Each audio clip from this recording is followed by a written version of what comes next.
before we jump into it, let me just give you guys a few kind of rules of the road, just so you know what's going on. First of all, you'll probably notice that you're all on mute. That's on purpose because we want to be able to let Shamir and Bree kind of tell their stories and share what they have to share. If you have questions, and I hope you do, be thinking of some, use the chat if you will. So if you look at the very bottom, you see a little chat icon. I'm going to click it myself, and I'm going to tell everybody hi. So you should see it says hi from me to you guys. If you have questions, feel free to drop in a question there. If you have a comment or whatever, if you want to tell Bree and Shamir how great they look and how great their scene is that you're about to see. I'm sure so there's that. And then finally, once we get to the part where, actually I'll say, you notice at the top of my row, you'll see something that says Bree at a full living. That's the setup that we're going to be playing with. So they've been very inventive, and they've put a camera. Yeah, there you go. Thank you. Moving his hands. That's what we're going to be looking at. Just so right now, many of you are probably in gallery view. If you go to the top right and you click speaker view, you should be able to see, hopefully, the overhead shot, which would be great. And I think you can pin that as well if you want. And you just click on it and you click pin. So Emily, did I get all that right? Awesome. Thank you. That's Emily. That's Mike here on the Swerve team with me. So Bree and Shamir, I'm going to actually just kind of hand it over to you guys. We can talk about how we met a little bit if you want, and then maybe jump into some of your advice on photography and styling. Yeah, I mean, so initially we, I guess, met the company because we've been buying products for, I don't know, over 2 years when we first started eating low carb and keto. So Swerve's just like always been a staple in our pantry. And then recently, you know, we kind of wanted to get in touch with the team because Swerve's always been in our pantry. We're looking at stuff where, you know, when there's all this stuff going on in the world, we wanted to know, you know, where everybody stands in terms of racial equity and are we supporting Black Lives Matter and stuff like that. It was really important to us to know where Swerve stood. So yeah, I mean, we reached out and Andrew said, let's jump on a call, and we kind of just formed our really great friendship where we're going to save some of the more details, I guess, for the end when we do the question and answer stuff. But yeah, I don't know. We had this idea to do the photography workshop, and Shamir was really excited. I know he's really thrilled. Yeah. From our side, we hadn't actually interacted with you guys before you reached out, and we really love the fact that you reached out. It just shows the passion and the care that you guys have for a lot of the social issues that are going on. Yes. You know, as a small company, sometimes we feel like maybe, you know, what can we actually do? And honestly, we have been thinking about some things before you reached out, but I think your reach out really kind of kicked us into gear, and we started doing some things internally to try to think about what kinds of actions we as a company should think about taking. Our first set of things that we've done, just to be really very transparent about, is we've started talking to people, or I should say we've been listening to people. So we've sent out a bunch of emails to try to talk to some of our friends, people who know us, people who know New Orleans, which is our kind of immediate community, and just say, hey, we're just curious, like, we don't want to tell you what we can do for you in the Black community specifically. What do you need? What do you think a company like a Swerve could do? And that's our first step, just really listening and trying to take in as much information as possible, not to assume that we know the answers, but to listen and see, then have discussions with people. Because at the end of the day, you know, one of our brand values is any change a community can get behind, we can get behind. And so that's what we're about as a company. So in many ways, we are grateful to you guys, Shamir and Bree, for reaching out to us, because you really kind of crystallized in us a need to take a step, which is great. Well, thank you guys. Yeah, you want to say anything else, or? Yeah, I'm very happy you guys are taking these steps, and it was very important for us to, you know what companies are taking a stand, and we really appreciate it. And, you know, you guys have a great product, and it makes our life a lot easier, a lot more fun, tasty. So we're all about the fun. Yeah. Oh yes. All about the tasty. Yeah. But yeah, for everybody today, we're going to be going over quite a few things with the food photography. We're going to be talking about lighting. We're going to be talking about narrative and color. And I'm going to be taking photos live and then showing you on the camera while explaining these techniques. So I'm very excited. You know, I love photography. I've been doing it for about 10 years, starting with street. When I met Bree, we started getting the food. And some of you may have seen the pictures either in PDF or on Invite, and we had some absolutely terrible food photography pictures. But we've been practicing. If you haven't seen it, I'm sure it will get shared here today. They're really bad. So bad. Yeah. But I'm very excited to share these things. And, you know, like everybody said, you know, ask questions in the chat and we're going to get to them. And probably at the end, Yeah, and I'm going to be as helpful as I can with you guys. So, let's get into it. But we should turn off the audio so we don't get some crazy. So now you're going to see the magic of technology happen. Shamir's going to disappear and reappear on a different in a different space. It's pretty great. While he's doing that, Emily just dropped on a link to a site that you guys can look at now or a little later if you want, where we show some of Shamir's early pictures. So you can see, you know, behind the scenes on what it looked like before he became the consummate professional that he is today. And there are also some good ones on there as well, as you can see. All right. Do we have I think we need AE mic on. Can you guys just test the sound real quick so we can hear Shamir? Nothing yet. Okay. There it is. Here we go. Cool. Okay. It Perfect. joined, but didn't mute it. So, okay. So this is going to be our photography workshop. Today we're going to go with a light and airy scene, and we are shooting pancakes because These are Swerve pancakes. Yeah, these are also Swerve pancakes, and they are amazing. So we're going to go with a light, bright scene, and we're going to talk about what I feel has been the three most important things helping me in my food photography, which is lighting, narrative, and color. I think without these three things being integrated into your food photography, you know, you can get a good picture, but it's gonna take it up and really elevate the photography. So let's start with lighting. So first things first, our setup, we have an artificial light. Most of you guys are familiar with us and has seen our photography up to this point. We have been using a big window light using the sun. It is west facing, if you know anybody needs to know. But main thing is with your lighting is you want to go for a big soft light, whether that be the sun and the clouds, or that be an artificial light to light your subject. And lighting is very important because if you can't see what you're taking a picture of, if you can't see the textures, if you can't see all the different elements, it's not going to work. So yeah, if it's not well exposed, you don't have much to start with. Yeah, you can have the most beautiful pancakes in the world, but if they look like they're in a damp, dark basement, it's not going to work. So with lighting, right now we have this big light, or we use our window light coming in at 45 degrees. So it's pointing this way, and it's aimed down like this.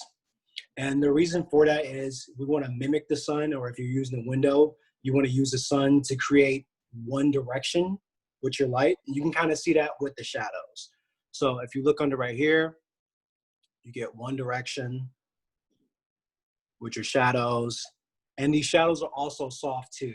And the reason you want soft sunlight or a soft artificial light is because it kind of gives more of a light and airy feel. Like, because these shadows are soft, you know, it looks like breakfast. They're not hard, they're not heavy, they're not, you know, very extreme.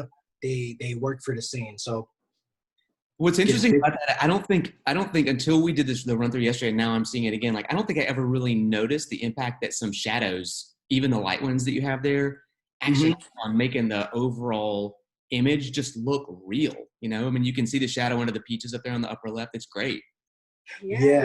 Yeah, and it, like, the shadows also help too with the pancakes and the different subjects. If you have a light that's straight down, or you have multiple lights, they're either going to crisscross or they're just going to sit on top of the food, and you're not going to get that depth, you know, where it's like really bright right here and it goes to a more darker side, or where again it's light right here and it starts to trail off to the dark. also lights all the little nooks and crannies of your food. So you and see the that little texture. divots. Yeah. Yeah, and the texture. So that's most important. Now, second thing is how to light your subject. So with your light, most of the time when we're shooting is either coming in from the left, from the right, or it's coming diagonally from the front. Just one. And To mimic the sun, sort of, yeah. to mimic the sun. And the reason again for that is not only the directional shadows and light that'll help your food, but you don't want your image to be flat. And by flat, I mean there's no contrast, there's no shadows, there's no real texture. It's just straight on. It's kind of like if you shoot with an old Polaroid camera, it's like just bright. It doesn't look good. So what I'm gonna do is I'm gonna take a picture, then we can start building up on There this. you go. This is where the magic happens. This is gonna be fun. Now, right now we haven't decorated anything, you know. It's kind of just staged. Kind of stage. We're gonna decorate in real time, so to help. But I'm gonna take a picture of. Let's see. While he's in it, just a reminder for you guys: if you're still in grid view, if you go to the top right and you hit gallery view, the image that we're all kind of looking at, the Brie at a full living, should pop up. It'll be bigger. And see my hands. Yeah. All right, so take a photo right here. One more. All right. Now, Look at that. now, oh, go ahead. I just said it's super cool that you can see that. I love that. Yeah. So the lighting right here, like you can see in the pancake, it's a little dark underneath, but it kind of helps the texture. You have that directional light. Looks nice and beautiful. And because you have that depth, it's not as flat and just looks a little bit more scrumptious. You can see the different stacks of the pancakes. We always say we want the photos that we take to just look as delicious as the food is in real life, and that shadow, showing the, as you call it, the nooks and crannies, that texture, and that totally makes a difference. Yep, and it's also like about just how the light shines on things. If they're juicy, if they're hard, if they're soft, the right lighting will help you illustrate those things. And if you have bad lighting, you won't be able to tell. So, oh, also too, big thing. If you guys saw the old pictures or you're going to see the old pictures, there's a thing called white balance. Now, I think most people will be shooting on their iPhones, but if you have a camera, you can set your color. Now, the problem with a lot of photos, either they're too yellow or they're too blue. What you want is something that's in the middle, which is white, and you want to learn how to balance it out. Now, for a lot of our photos, they were more on the yellow side, so we had to make our camera or iPhone a little bit more blue in the white balance. And sometimes things are too blue, and you want to make it a little bit more yellow to balance out to the white. So I kind of wish I had the photos to show you guys, but, or, you know, actually I could do it right here. This will be interesting. So I'm going to shoot this first with way too blue of a color.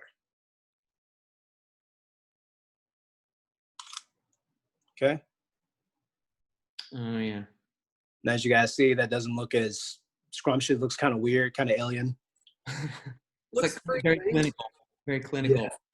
Yeah, that's a good description. Very Like too clinical. hospital-like. It's very clean. All right, now we're gonna shoot. Let's see.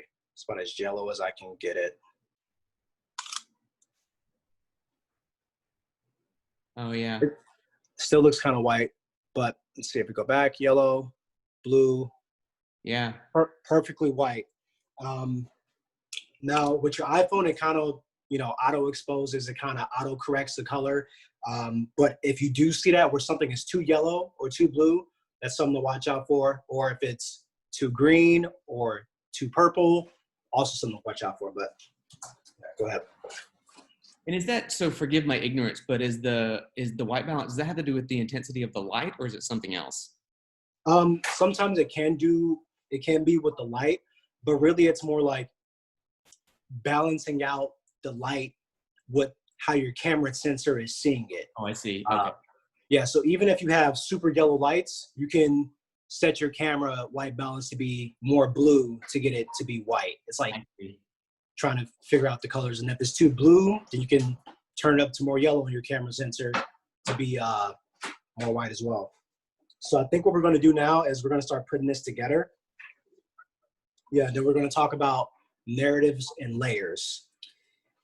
Yeah, so you guys can see it's like, yeah, pretty set up now, but we like to really tell a story, and Shamir's going to tell you more about that. But we just kind of start, I don't know, making it look more like something you would eat like at home.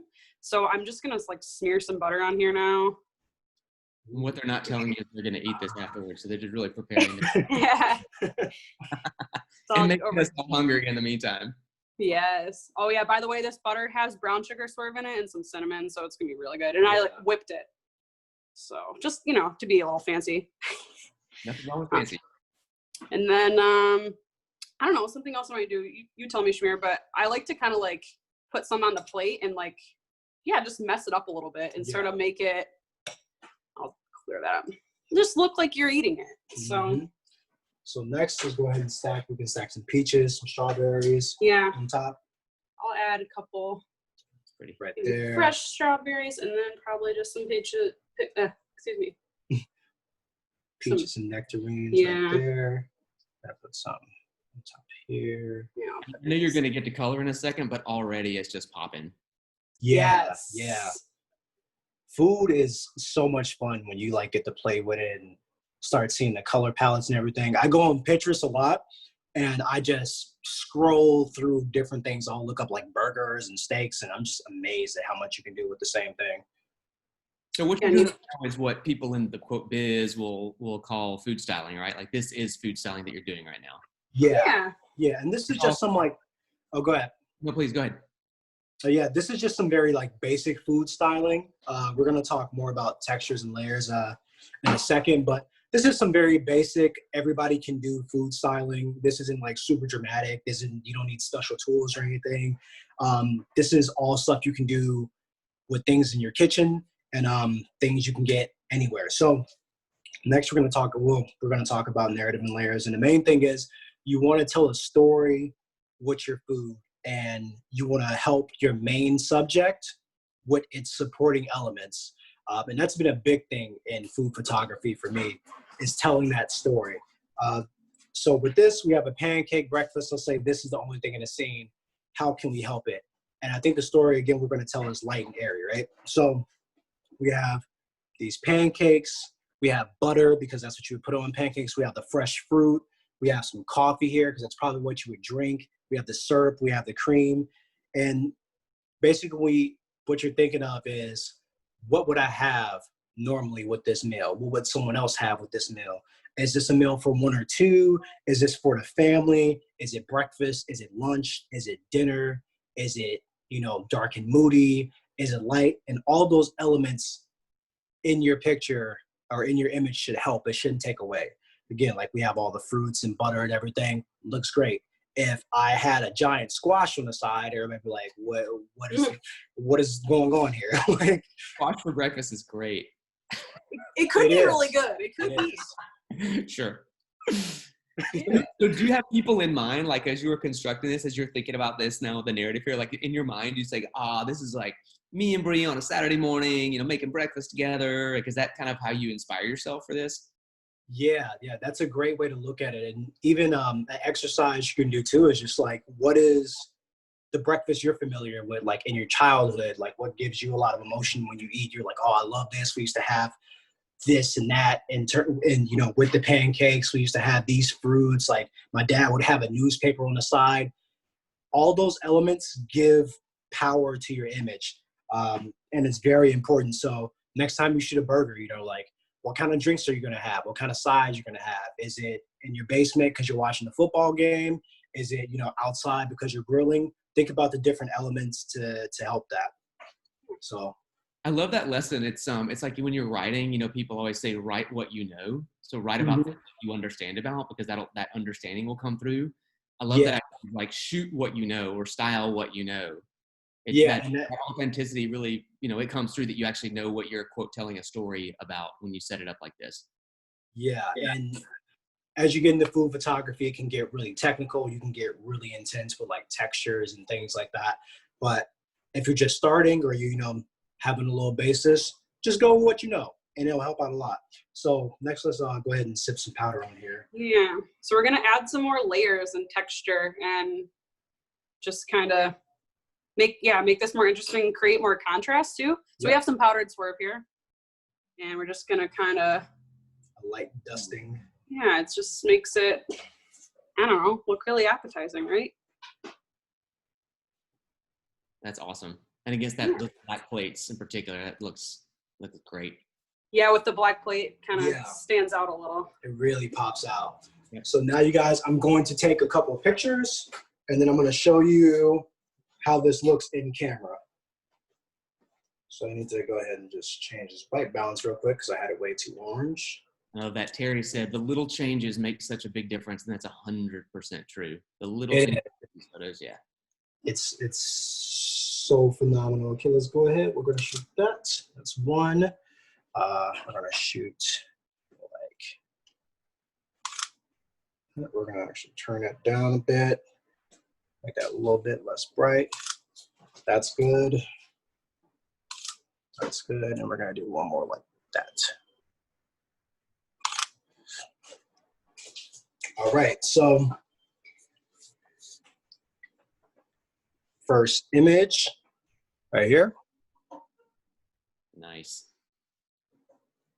So what do we have? The colors popping, we have the pancakes and the strawberries and everything like you guys saw, and everything is kind of helping to make those pancakes just seem a little bit better. The powdered sugar, the juiciness of the fruit, the butter on the side, and so on and so forth, even the coffee too. Another thing when it comes to narrative that I really enjoy is you can see everything on this table, but it really matters what's just in your image. And a trick that you guys can use is, even though there's a lot of things on this table, I cropped a lot of things out. And what that does, let me make sure that's like straight up. Great. What that does is give mystery. It gives kind of mystery to the food. You know, you don't want to be so on the nose with it with food photography. You don't want to just show what's on the table. You kind of want to let people kind of imagine so they can bring themselves into it. They're like, oh, maybe there's some toast and jam on the side. Maybe there's like even a bigger thing. So maybe there's a whole mountain of pancakes on the side, you know? You want to let them imagine. You were just kind of going to play with it too, right? Like, Yeah. I'm actually looking at this and I don't really like how square the napkin is. And that's something that Shamir can go more into depth about or into detail about. But I don't know. I kind of like to make it look like a little more imperfect, I guess, and sort of formal. Yeah, more informal. Yeah. Just kind of create some different shapes there. Maybe find something to do. That's the other thing is like we often will put something out and then we're like, no, I don't know. We don't like it. So we start moving stuff around. And then something else that I like to do is kind of make it, again, I like to make messes because it looks like real life. So I'm going to add some cream to this coffee. And stir it up a little bit here and then maybe just, make it look like you've been drinking it. So kind of, I don't know if I like that exactly, but just kind of.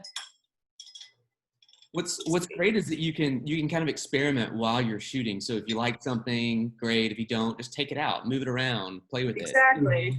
And I can actually add more powdered sugar too. Yeah. Go ahead. No, go ahead, Shamir.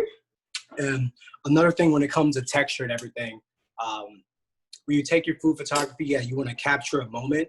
And, we do take a long time to build the scene. You just don't want to take the picture. And the little details like the powdered sugar or even the butter, for example. If this butter was completely smooth up top, just uniform, it wouldn't be as interesting as a little bit of this swirl and, maybe the knife sticking out. And that can add a little bit to your image and tell a little bit more of a story. I don't know if we're going to do a syrup pour. You want to? Yeah, why not? Let's do a syrup pour there. Yeah, so we have some sugar-free syrup in here. So you just tell me, Shamir, what you want me to do. Oh, yeah, go ahead. This one? Yeah, just pour it straight up top. Do you want me to wait for you to photo it? Or? Oh, yeah, let's do it. Actually, I'm going to put this knife back here, too. How many of you thought that if you thought photography was not a team sport, now you know better? Yeah, I mean, I would like to give a lot of credit to people who do this on their own because it's hard, man. You Ready, just make it look so easy. set, go. We're getting a little bit of motion in here. Got it. That's awesome. Oh, you want more? You want to show them? Oh, that looks great. Okay. And here's the image, you guys. Look at that.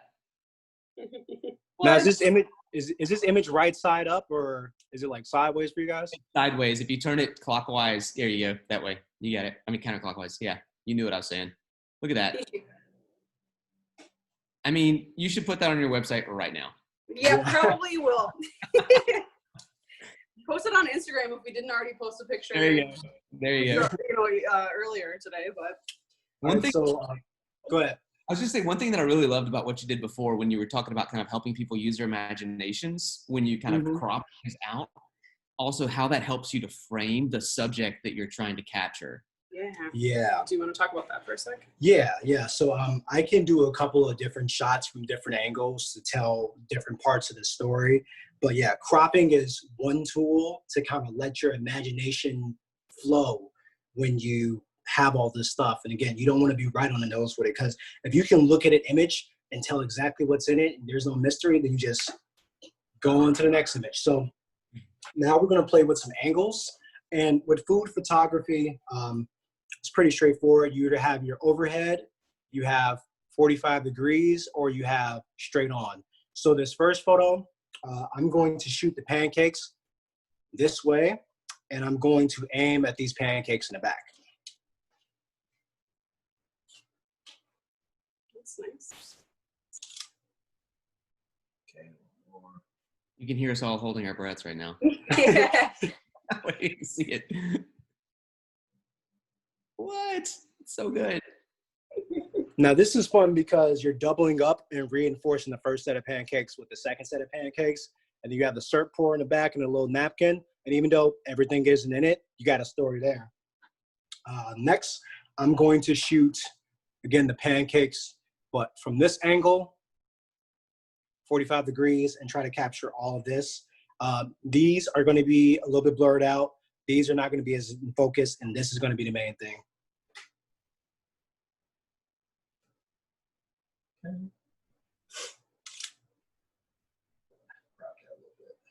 Looks good.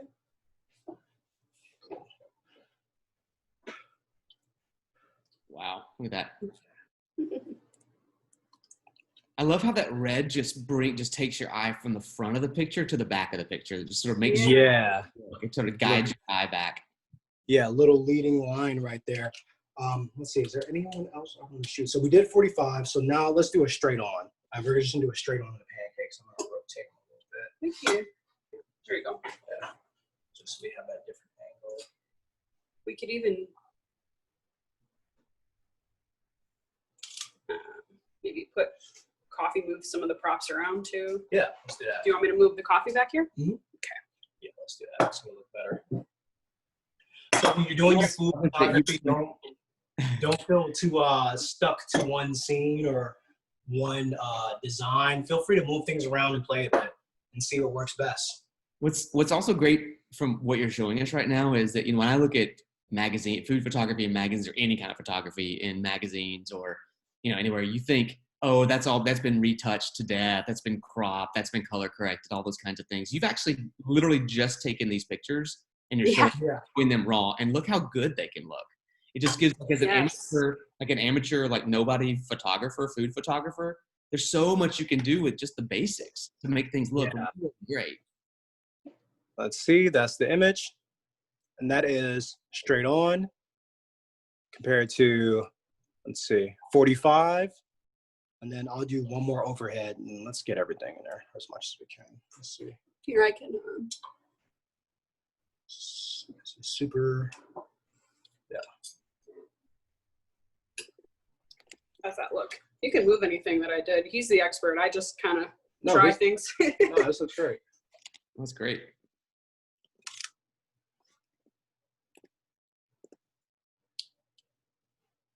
That's awesome. You guys, I'm so inspired. I feel like I could do this now. You totally can. You totally can. And you know, even though we're using a mirrorless camera or a DSLR, you can do this with your iPhone. You know, there are some things to kind of be aware of when you use your iPhone. We can get to more of that and the differences.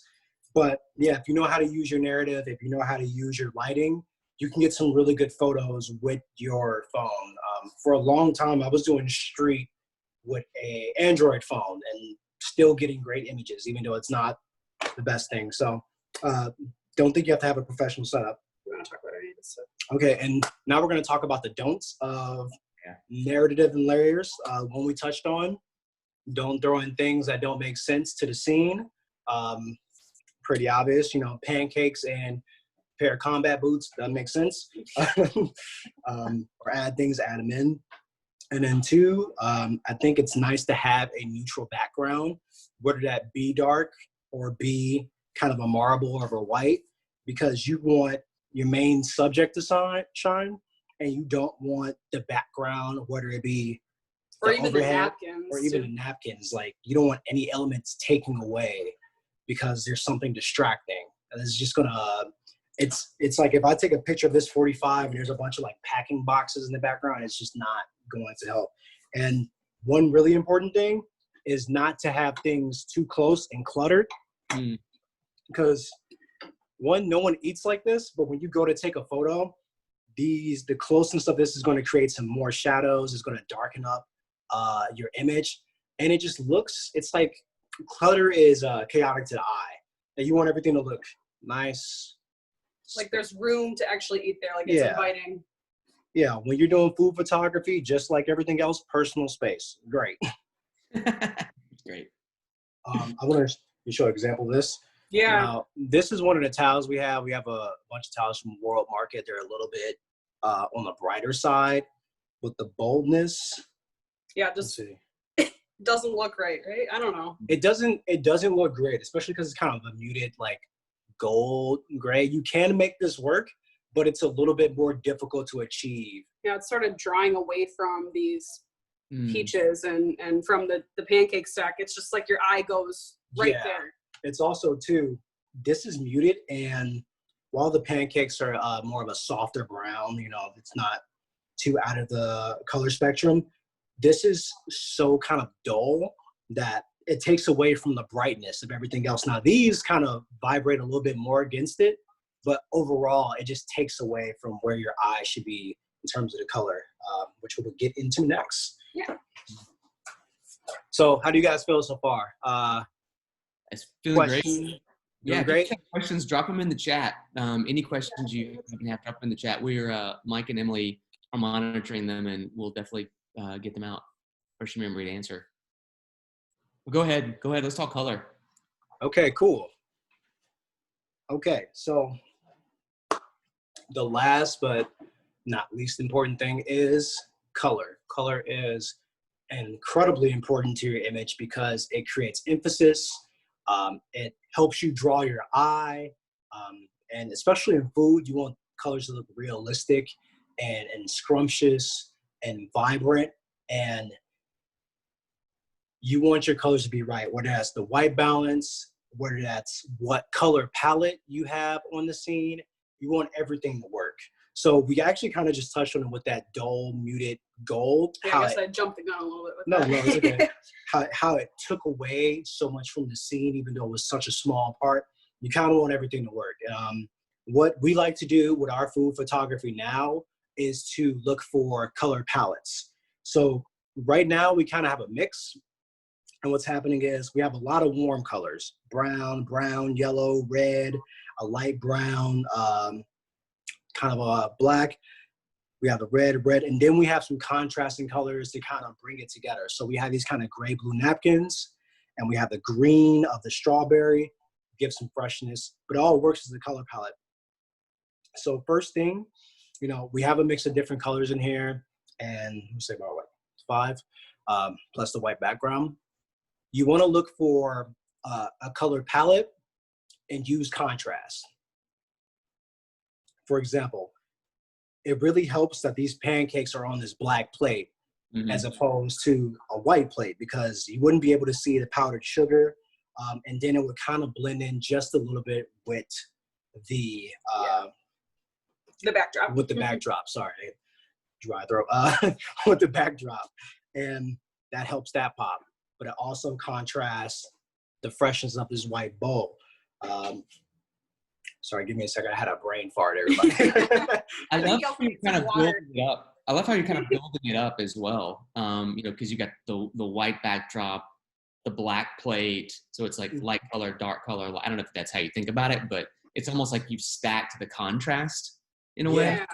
Yeah, and that helps a lot with the food photography too.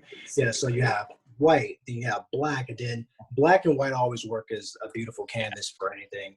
Then you have your brown, and then it's contrasted with the red and the orange. And now the red and the orange too, they would almost sit kind of too close to the pancakes, and we have this kind of lighter brown that's closer to a white to make those stand out and kind of sit on top of, or have the fruit sit on top of.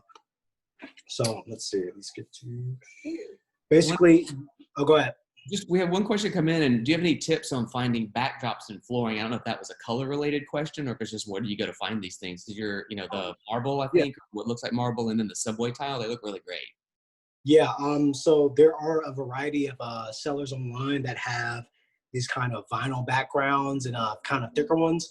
The ones that I am using right now that we're using is Bessie Bakes backdrops. Yeah, we can. Here, I'll type it in the chat. Yeah, Bree will type it in the chat. But Bessie's Bakes backdrops, she has these really affordable, beautiful, photorealistic backdrops. Actually, the subway tile, even though it's printed, it's really interesting.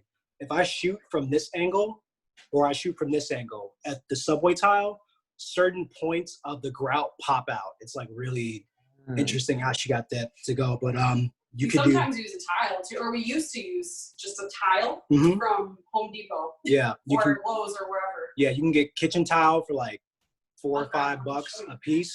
Those are a bit more heavy. We can grab one real quick. Yeah. Those are a bit more heavy. You can also, if you have a nice table, you can also use a whole napkin. So, here's this other one that we use sometimes. Yeah. Now this was like $3. As you guys can see, this is like got kind of wet. Straight porcelain tile. Yes. But the main thing I would say for tips is to definitely search for photography backdrops and look at the quality of them. You don't want to spend money on anything that's too reflective, can easily get dented.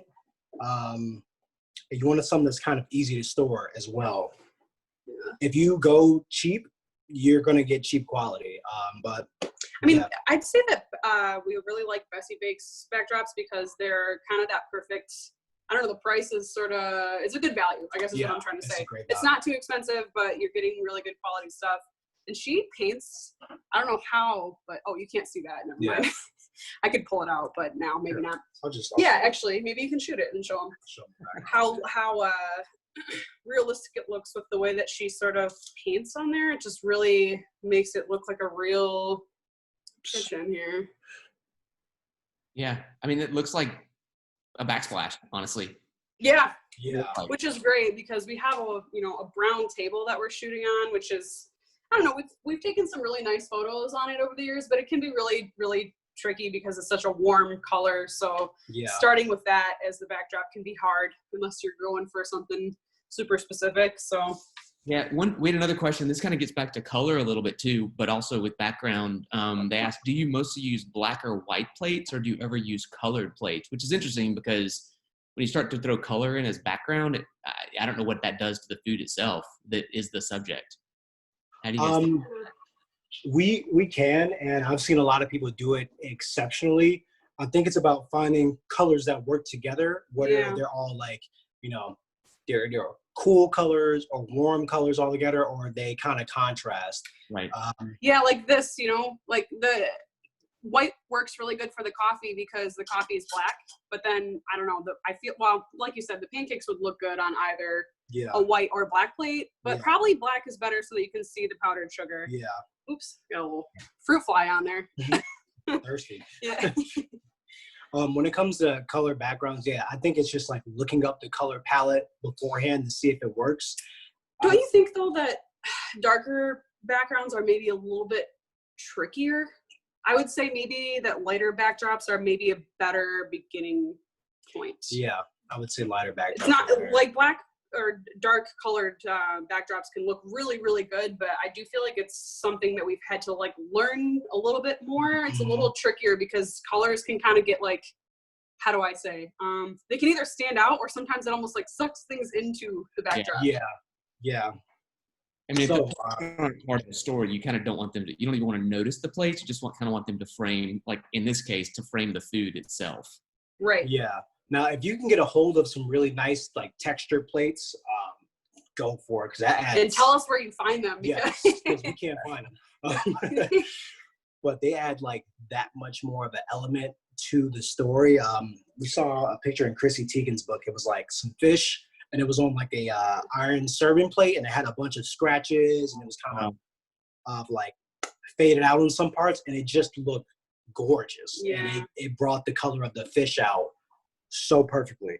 Yeah, and in general too, I mean, these are slightly reflective, but I think also in part because we're using artificial light, we try to look for things that are a little bit more matted just so that we don't get a bunch of reflections on things. I mean, this one, there's a little bit in here, but you know, it's a little easier to work with. Again, it's not that it can't be done, but we just try to make our lives easier. And yeah, matted plates are sort of surprisingly hard to find. Yeah. So we're going to go over a quick overview over time of the colors.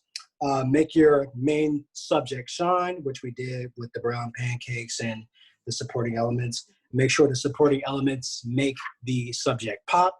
So we have these warm colors, we have the cool colors of contrast, and we have pops of green for freshness. I don't know why I pointed over here. Pops of green for freshness. And use those small accent colors like the white, the green to add a little bit more interest and texture. And set your white balance so, you know, you don't have too blue of an image, too yellow of an image, too green, too pink, because that'll take away. Let's see. Don't overuse one or too many colors. Yeah, if you have like a rainbow display of like different colors, that can work if you do it with like purpose. But if you stuff a bunch of stuff in there, it's just gonna distract your eye. You're not sure what to look at. Yeah. Don't use supporting elements that are too bold in color, like the napkin that we have there. And yeah, just don't try to jam too many colors into one image. Now I'm gonna take a couple more images and I'm gonna show you how to use color. As Andy said earlier, how we use the red to draw a line. I'm gonna show you how we use color in each image to make different eye-leading orientations. So I'm gonna shoot the pancakes and I'm going to crop out, I'm gonna shoot these and I'm just gonna crop them slightly and you're gonna see how the peaches and strawberries make a line. So let's do this.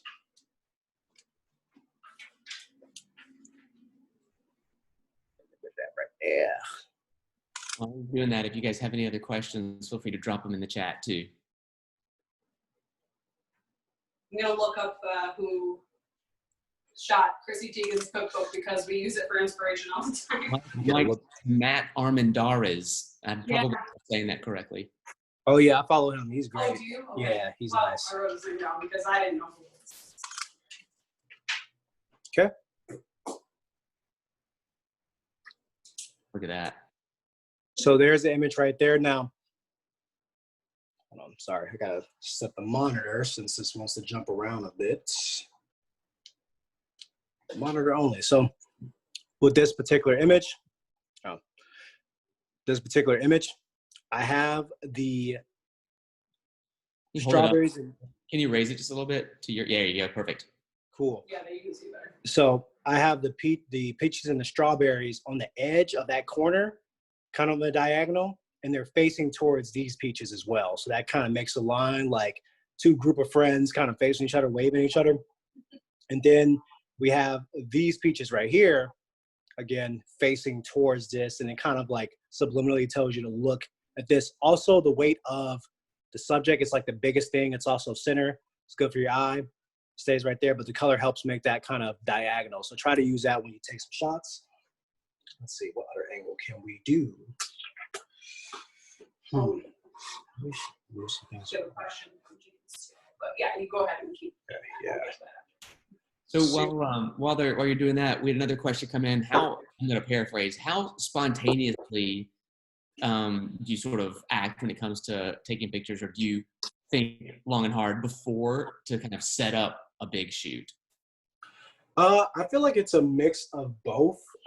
We're spontaneous in the moment, but we've gone back and reshot a lot of recipes. A lot of old recipes. Some good recipes, but very bad just bad photos. pictures, like some twice. So now that we have a bigger setup, we try to think about color palettes and what things will work to really bring out the image. But like over time, when you're taking in so many images and studying so much, you can start to be a little bit more spontaneous because you kind of know like what's going on. But it's a mix. Yeah. I'd say though one thing, Shamir, is like, a great garnish maybe to have around for a lot of like savory dishes might be lemon or parsley or something like that.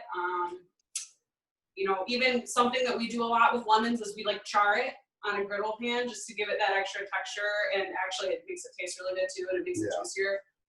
But I feel like yellow and green as accents can be really good, and those are like pretty common. That's just something to help it's a pretty easy way to elevate it a little bit. We do use strawberries a lot though in the summer for anything sweet. I feel like or savory. Red is amazing. Sorry, Shamir, I interrupted you. I think you're about to, there you go. See, change that angle just a little bit more. Do we have another good question from Daniel too after you're done? Yeah, drop all the questions. This is fun. I feel like this next question is another phone call. It's another Zoom call. So right here we have the red of the strawberries kind of pointing at those strawberries over here, green to red, red to green, bright, powerful, and then lead your eye back there. And also the peaches too, they're kind of staggered. So they kind of like lead you towards that movement. Yeah. And we do have another question too from Danielle. She's asking about the approach that you take when editing your food photos, and then maybe any filters, apps, or software that you use. It's like very personal, I would say, everybody's editing style, right? I mean, yeah, everyone's editing style is kind of personal to them. Because I did street photography and I still do, and that's like a big passion of mine. I love playing with color, and I love kind of a filmic look, where that's like the old, Kodak cameras that you have to go into the dark room and like put in the water and everything like that. Like, I love that look. Also like bright and clean, and there's a lot of different elements that come into it. I edit with Lightroom. Adobe Lightroom. You can use ViscoCam on your phone. That's a good one. Yeah, you can get Adobe Lightroom. There's also Snapseed, which is free. I was using that for a while. Anything you can get a hold of to mess with the color, the white balance, the contrast, the brightness. As long as you have those controls, that'll help you out. I would say the best thing too is honestly look at food photographers that you like. And a lot of people do tutorials. There's like I'm trying to think of what her name is right now. Joni Simon. She does a lot of stuff on YouTube. But go on YouTube, looking at food photography editing, and kind of see the different elements. Like, are they using Photoshop or Lightroom? Okay, if they're using Lightroom, how do they do their brightness? Why do they do these things? Like, how do they boost their color?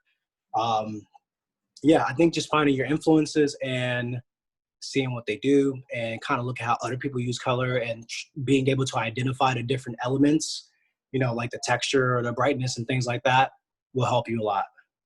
I think you'd say all of the magic that happens kind of post-shoot is important, but if you don't get the basics right in the shoot, the light, the composition, the colors, the narrative, all that kind of stuff, all those extra bits at the end probably aren't going to help you all that much. Would you agree with that?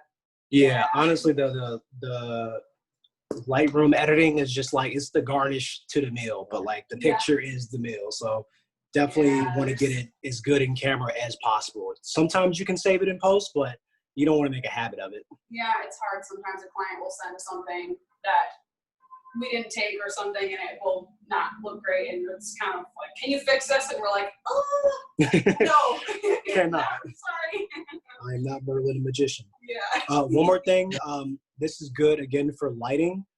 You want to make sure that it's bright enough so everything is exposed properly.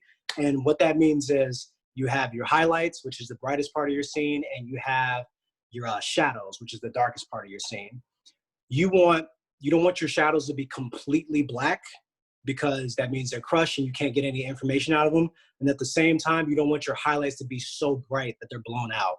And you can tell a lot easily when you see that in a photo. Like the whitest parts of the screen are just like blaring, like it hurts your eyes. You don't want that. So you kind of want things to be even. And while things may not pop before you edit them, if you get them properly exposed, you can fix that in post. So make sure that you have enough light, whether it be the sun or the artificial, and make sure it's not too bright or too dark. And, you know, use your camera if you need to compensate for either. Yeah, no, something I was just thinking about, I don't know if anybody has questions about it, but I feel like I see people using ring lights a lot, and those can be really helpful for somebody who's looking for a good, you know, inexpensive solution to get started with. Yeah, so, the hand ring lights. I think, James, you use one, don't you? A ring light? I don't know if you heard me. One trick to you guys, I don't know if I covered it, but if you're using your windows and you have a lot of sunlight, definitely get curtains. You can get a diffuser on Amazon, like a big one. It's called a 5-in-1 diffuser. I think it's like Celine's is the product, but you can put that in your window and it'll diffuse the light very softly. A lot of people that shoot interviews in harsh sunlight outside will have someone standing over with a diffuser and to get the light soft. Yeah, so that's a trick you guys can use if you have too bright of sunlight in your windows. Diffusers, that's awesome.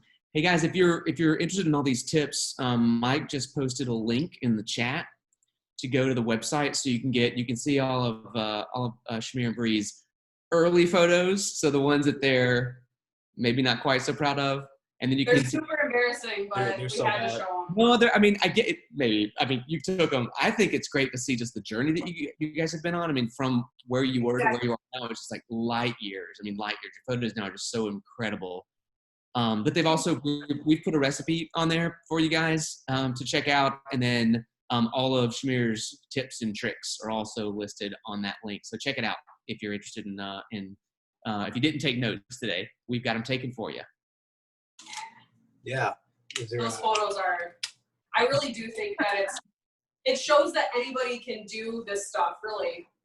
If we can learn that stuff, then, you know, and this was actually, it's interesting, Shamir had been doing a lot of photography projects on his own for a long time before we got into food, but still, you know, some things translated well, but other lot, things, you know, it's food, it's difficult, I would say. I mean, it doesn't mean you can't learn it, of course you can, but I'd say it's a little bit trickier than some other styles of photography, right? I mean, it's definitely it's its own thing. It's its own beast. Yeah. It's definitely its own beast. I want to show one more thing too. Now, we guys have a big scene, and sometimes you're not going to want to do that all the time. You're just going to want to do your own thing, just one subject. So I'm just going to shoot this pancake from different angles, and kind of show you how to illustrate that and make it look good. So do this.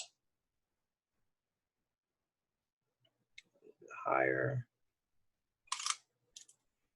So you get up really close and top down, and that'll look good. We still have some of the other elements kind of cropped off, and you can do that.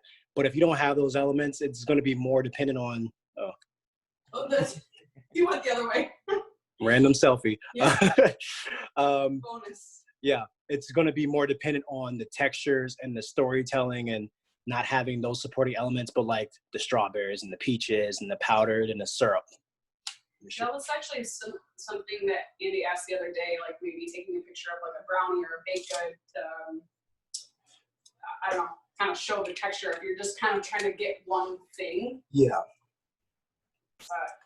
So sometimes when you're taking pictures, let's say it's a cake, and you're trying to show that the crumb of the cake, which is a really important part for the texture and the way it feels in your mouth when you eat it. And if you want your pictures to look as delicious as they taste, somehow you've got to capture that. And it's really hard. It's really hard.